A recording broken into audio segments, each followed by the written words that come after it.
শুক্রবার সন্ধ্যা থেকে পরদিন সকাল 7টা পর্যন্ত একাই তাদেরকে আদালতে দেয়া স্বীকারোক্তিমূলক জবানবন্দিতে 5 জনকে হত্যার রোমহর্ষ বর্ণনা দিয়েছেন মাহফুজ। এক সংবাদ সম্মেলনে এইসব তথ্য জানান পুলিশ সুপার খন্দকার মুহিদুদ্দিন। প্রতিনিধি হাসানুর রাকিবের রিপোর্ট। গত শুক্রবার সন্ধ্যা 7টায় বাবুরাইলে শফিকুলের বাসায় ঢুকে খাটের নিচে লুকিয়ে থাকেন মাহফুজ।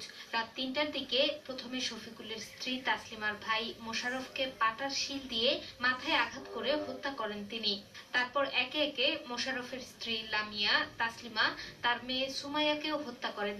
সবশেষ সকালে তাসলিমার ছেলে শান্তকে খুন করে ঘরে তালা দিয়ে বের হয়ে যান মাহফুজ।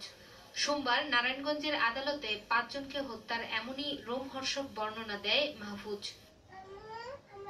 দুপুর 1টার দিকে নিজ কার্যালয়ে সংবাদ সম্মেলনে পুলিশ সুপার জানান, পারিবারিক কারণেই এ হত্যাকাণ্ড হয়েছে। বলেন, 4 জনকে শিল দিয়ে মাথায় আঘাত করে এবং শান্তকে দেয়ালের সঙ্গে মাথা ঠুকে ও পরে শ্বাসরোধ করে হত্যা করেন মাহফুজ।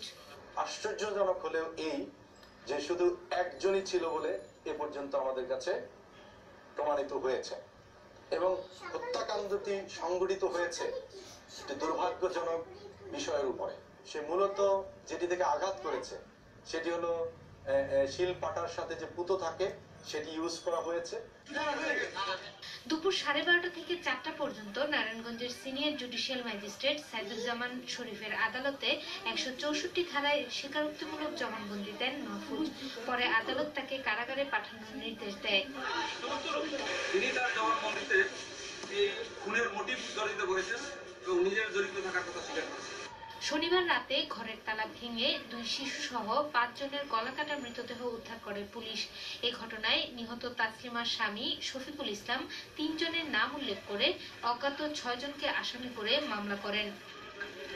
নিউজ ডেস্ক, দেশ টিভি। রোহিঙ্গা ইস্যু একান্ত